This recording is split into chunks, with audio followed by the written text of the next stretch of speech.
Hello, we are about to do the next video in this series about how to build a homemade wooden box trap.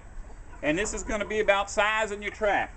I'm not going to give you measurements for how to make this box trap or any other box trap, because these box traps can be used to catch everything from a mouse to a full-grown wild boar. And obviously you ain't going to use the same trap to catch all of them. Got to be different sizes. But I'll give you some guidelines. First off, this trap is made out of wood. That means that the materials you're using has dimensions. Using half-inch material on the outside, so a half-inch and a half-inch equals an inch. This trap, if it's 8 inches wide, the inside is only 7 inches wide. Now, keeping that in mind, you can go online to haveaheart.com or near about any kind of a metal trap manufacturer and just tell them what kind of an animal you're trying to catch. It'll have a drop-down list or something. Trying to catch a raccoon. When you click on that raccoon, it will give you every trap that they have that they think is appropriately sized for a raccoon. Now, if the trap is 8 inches by 8 inches by 24 inches, you will build your trap 8 inches by 8 inches by 24 inches on the inside, which means your trap might be 9 by 9 by 25 or something like that. Now, once your trap is built, the sizings you got to worry about is the size of your parts. If you got a door or a trap that has a hole that big, then your door is going to have to be big enough just to fit in that hole. That's basically it. And it has to stick out of the top enough that you have a place to drive your staple and tie off your string. That's all I got to say about that.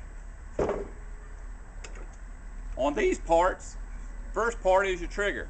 The trigger, when engaged, and when I say engaged, what I mean is where this little notch is. Put that in there, it's engaged, see it's picking the trap up. I don't know if you can see through there, but the trigger should stay off of the floor. That's basically the only requirement for how maximum length should be. It should never be so long that it touches, because if it touches, it can jam, and then it won't go off, and whatever you're trying to catch will just eat the bait. But as far as the shortness of it, you do not want a trigger that is so short that the animal you're trying to catch can actually slip under and get the bait without touching the trigger. So I just usually leave it about a half-inch off the floor as a general guideline.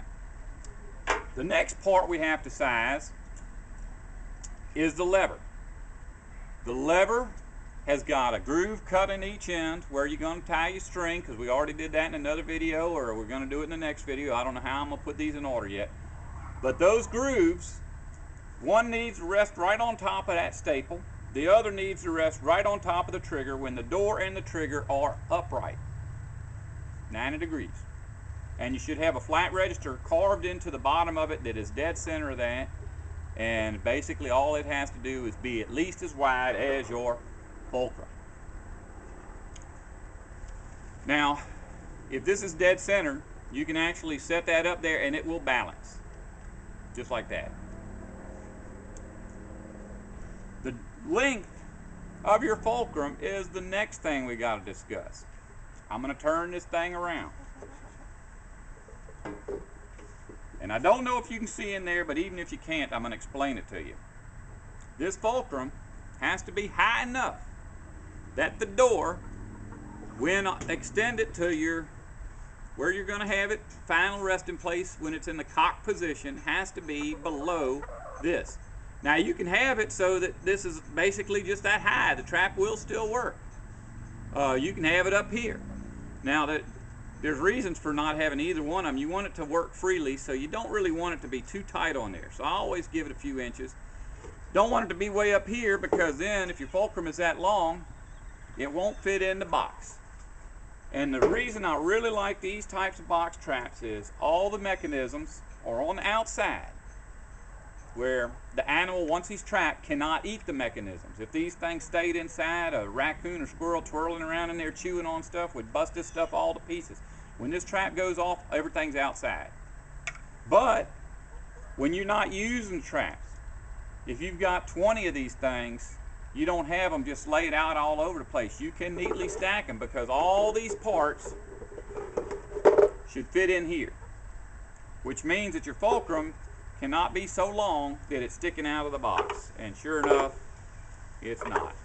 With those basic ground rules, you should be able to build a trap any size you need. And you can just use your common sense. You don't even have to go to have a heart. Just look at the animal you're trying to trap. Here's a trigger.